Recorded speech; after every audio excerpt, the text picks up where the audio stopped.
ഷോപ്പിലൊക്കെ കിട്ടുന്ന നല്ല ക്രീമി ആയിട്ടുള്ള ക്രീം ബണ്ണിൻ്റെ റെസിപ്പി ആയിട്ടാണ് ഇന്ന് ഞാൻ വന്നത്. ഓവനൊന്നും ഇല്ലാതെ വീട്ടിൽ എളുപ്പത്തിൽ ഉണ്ടാക്കുക. അപ്പോൾ എല്ലാവരും ഈ റെസിപ്പി ഒന്ന് ട്രൈ ചെയ്ത് നോക്കുക. അപ്പോൾ അതിന് വേണ്ടിയിട്ട് മൈദ, പാല്, ബട്ടർ, ഈസ്റ്റ്, പഞ്ചസാര, ഉപ്പ്, ഇതാണ് ബൺ ഉണ്ടാക്കാൻ ആവശ്യമുള്ളത്. അപ്പോൾ ആദ്യം ഒരു ചെറിയ ബൗൾ എടുക്കുന്നുണ്ട്. അതിലേക്ക് ഇളം ചൂടുള്ള പാല് 3/4 കപ്പ് 185 ml വരും അത് ഒഴിച്ചു കൊടുക്കുന്നുണ്ട്. ഇനി ഇതിലേക്ക് 1 ടീസ്പൂണ് ഈസ്റ്റ് ചേർത്ത് കൊടുക്കുന്നുണ്ട്. 1 ടീസ്പൂണ് പഞ്ചസാരയും കൂടെ ചേർത്തിട്ട് ഈ ഈസ്റ്റും പാലും പഞ്ചസാരയും നല്ല പോലെ ഒന്ന് മിക്സ് ചെയ്തെടുക്കാം. നിങ്ങളുടെ കയ്യിൽ ഇൻസ്റ്റൻറ്റ് ഈസ്റ്റാണ് ഉള്ളതെങ്കിൽ ഈ സ്റ്റെപ്പ് ചെയ്യേണ്ട ആവശ്യമില്ല. ഈസ്റ്റ് ഡയറക്റ്റായിട്ട് മൈദയിലേക്ക് ചേർത്ത് കൊടുത്താൽ മതി. ആക്റ്റീവ് ഈസ്റ്റ് ആകുമ്പോൾ മാത്രമേ ഇങ്ങനെ ചെയ്യേണ്ട ആവശ്യമുള്ളൂ. ഇനി ഒരു 10 മിനിറ്റ് ഇതൊന്ന് മൂടി വെച്ചിട്ട് മാറ്റി വെക്കാം. ഇനി ഒരു വലിയ ബൗൾ എടുത്തിട്ട് അതിലേക്ക് 2 കപ്പ് മൈദ ചേർത്ത് കൊടുക്കുന്നുണ്ട്. 2 കപ്പ് മൈദ ഏകദേശം 250 ഗ്രാം വരും. ഇതിലേക്ക് 1/2 ടീസ്പൂണ് ഉപ്പ് ചേർത്ത് കൊടുക്കുക. 3 ടേബിൾ സ്പൂണ് പഞ്ചസാരയും കൂടെ ചേർത്തിട്ട് ഒന്ന് മിക്സ് ചെയ്യാം. ഇനി ഇതിലേക്ക് നേരത്തെ പാലിൻ്റെ ഈസ്റ്റിൻ്റെ മിക്സ് കൂടെ ചേർത്തിട്ട് കുറച്ചായിട്ട് ചേർത്തിട്ട് നല്ലോണം ഒന്ന് യോജിപ്പിച്ചിട്ട് ഒരു മാവാക്കി എടുക്കാം. മൈദ നല്ല പോലെ കുഴച്ച് ഒരു മാവാക്കിയിട്ട് മാറ്റാം.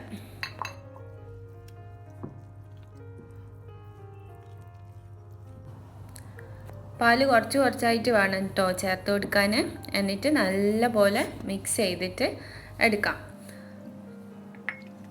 കുഴച്ച് കഴിയുമ്പോഴത്തേക്ക് കുറച്ച് സ്റ്റിക്കി ആയിട്ടുള്ള ഒരു ഡോ ആണ് നമുക്ക് കിട്ടുക.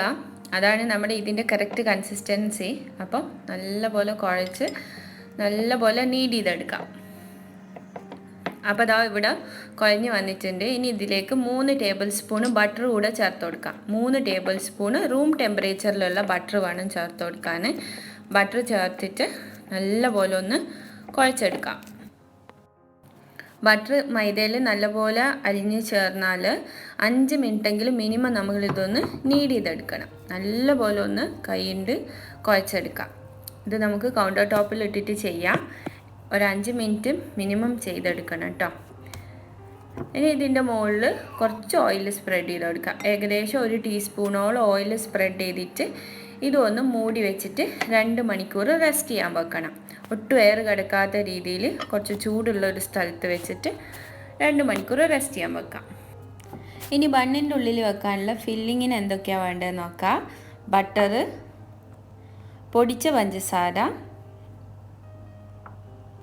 പാല്. ഇവിടെയും ബട്ടർ റൂം ടെമ്പറേച്ചറിലുള്ളതാട്ടോ യൂസ് ചെയ്യേണ്ടത്. 4 ടേബിൾ സ്പൂണ് ബട്ടർ എടുക്കുന്നുണ്ട്. അതിലേക്ക് 4 ടേബിൾ സ്പൂണ് നല്ല പൊടിച്ച പഞ്ചസാര, ഒട്ടും തരി ഇല്ലാത്ത ഫൈനായിട്ടുള്ള പഞ്ചസാര പൊടിച്ചത്. പിന്നെ 1 ടേബിൾ സ്പൂണ് പാൽ കൂടെ ചേർത്തിട്ട് ഇതെല്ലാതും കൂടെ നല്ല പോലെ ഒന്ന് മിക്സ് ചെയ്തെടുക്കാം. നിങ്ങളുടെ കയ്യിൽ ചെറിയ വിസ്ക് ഉണ്ടെങ്കിൽ അത് യൂസ് ചെയ്താൽ മതി. ഇല്ലെങ്കിൽ ഫോർക്ക് വെച്ചിട്ട് നല്ല പോലെ മിക്സ് ചെയ്തെടുക്കാം. പാലും ബട്ടറും പഞ്ചസാരയും കൂടെ നല്ല പോലെ മിക്സ് ചെയ്തെടുക്കാം. ഫൈനായിട്ടുള്ള പഞ്ചസാര വേണം, പഞ്ചസാര പൊടിച്ചത് വേണം യൂസ് ചെയ്യാൻ. അപ്പോൾ അത് ആ ഫില്ലിങ് റെഡി ആയിട്ടുണ്ട്. ഇനി ഇത് മാറ്റി വെക്കാം.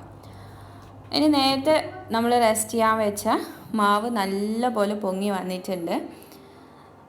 ഇനി ഇത് നമുക്ക് ബണ്ണിൻ്റെ ഷേപ്പാക്കിയിട്ട് ചെറിയ ബോൾസ് ആക്കിയെടുക്കാം. കൈൻ്റെ ഉള്ളിൽ വീഡിയോയിൽ കാണുന്നത് മാതിരി തന്നെ 2 കൈൻ്റെ ഉള്ളിൽ വെച്ചിട്ട് ജസ്റ്റ് ഒന്ന് പ്രസ് ചെയ്തെടുത്താൽ മതിയാവും. ചെറിയ ബോൾസ് വേണം കേട്ടോ ഉണ്ടാക്കിയെടുക്കാൻ. കാരണം നമ്മളിത് ഫ്രൈ ചെയ്തെടുക്കുന്നതുകൊണ്ട് ചെറിയ ബോൾസ് ആക്കിയിട്ട് വേണം ബണ്ണ് ഷേപ്പ് ചെയ്തെടുക്കാൻ.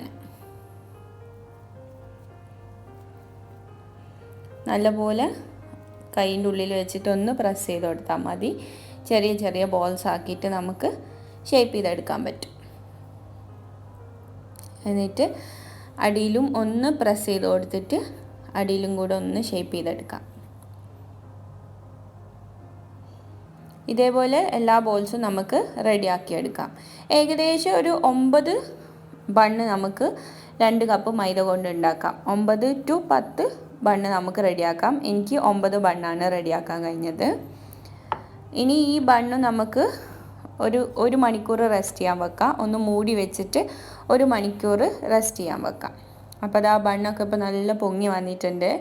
ഇനി ഞാൻ ഓയിൽ ചൂടാക്കാൻ വെച്ചിട്ടുണ്ട്. ഓയിൽ നല്ല പോലെ ഒന്ന് ചൂടായി തോന്നിയാൽ ഫ്ലെയിം മീഡിയം അല്ലെങ്കിൽ ലോയിലിട്ട് വെക്കാം. എന്നിട്ട് ഓരോ ബണ്ണായിട്ട് ഫ്രൈ ചെയ്തെടുക്കാം. ഞാനിവിടെ ലോ ഫ്ലെയിമിലാണ് ഇട്ടത്. എൻ്റെ ഗ്യാസിന് പെട്ടെന്ന് ചൂടാവും, നല്ല ചൂട് കിട്ടും. അതുകൊണ്ട് ഞാൻ ലോ ഫ്ലെയിമിൽ ഇട്ടിട്ടാണ് ബണ്ണ് ഫ്രൈ ചെയ്തെടുക്കുന്നത്. ബണ്ണിൻ്റെ ഉള്ളിലൊക്കെ നല്ലപോലെ വെന്ത് കിട്ടണമെങ്കിൽ നമ്മൾ ലോ അല്ലെങ്കിൽ മീഡിയം ഫ്ലെയിമിൽ ഇട്ടിട്ട് വേണം ഫ്രൈ ചെയ്യാൻ. ഏകദേശം 1 മിനിറ്റ് എടുക്കും കേട്ടോ ബണ്ണ് ഫ്രൈ ചെയ്യാൻ. 1-1.5 മിനിറ്റോളം എടുക്കും ബണ്ണ് ഫ്രൈ ചെയ്ത് വരാൻ. ഒന്ന് ഇടയ്ക്കിടയ്ക്ക് മറിച്ചിട്ട് കൊടുത്തിട്ട് നമുക്കിതൊന്ന് ഫ്രൈ ചെയ്തെടുക്കാം. ഒന്ന് ബ്രൗൺ കളർ ആകുന്നത് വരെ തിരിച്ചു മറിച്ച് വിട്ടിട്ട് ഫ്രൈ ചെയ്തെടുക്കാം. നല്ല ബട്ടറി ടേസ്റ്റാണ്. കാരണം നമ്മൾ ബണ്ണ് ഉണ്ടാക്കുന്ന സമയത്ത് അതിൽ ബട്ടറും പാലും ഒക്കെ ചേർത്തതുകൊണ്ട് നല്ല ബട്ടറി ടേസ്റ്റാണ്. ഇത് ഫില്ലിംഗ് ഒന്നും ഇല്ലാതെ തന്നെ നമുക്ക് കഴിക്കാൻ പറ്റും. അപ്പം ബണ്ണ് ബ്രൗൺ കളറായ നമ്മൾ കോരി മാറ്റാം. ഇതേപോലെ എല്ലാ ബണ്ണും നമുക്ക് ഫ്രൈ ചെയ്തെടുക്കാം.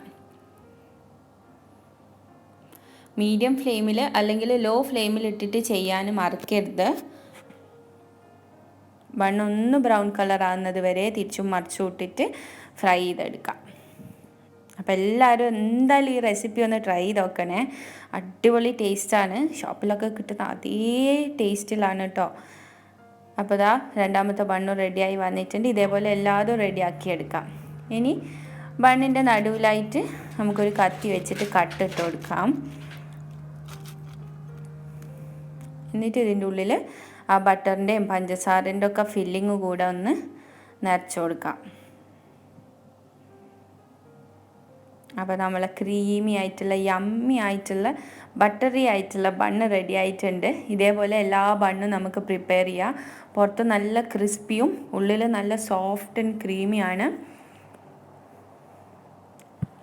അപ്പോൾ ഇതിൻ്റെ കൂടെ ഒരു ഗ്ലാസ് ചായ കൂടെ ആയാൽ പിന്നെ നമ്മുടെ വൈകുന്നേരം കുശാലായി. അപ്പോൾ എല്ലാവരും ഇതൊന്ന് ട്രൈ ചെയ്ത് നോക്കാം കേട്ടോ. എൻ്റെ ചാനൽ സബ്സ്ക്രൈബ് ചെയ്തിട്ടില്ലേ, സബ്സ്ക്രൈബ് ചെയ്യാം. അപ്പം എല്ലാവരും ട്രൈ ചെയ്ത് നോക്കുക. Thank you for watching.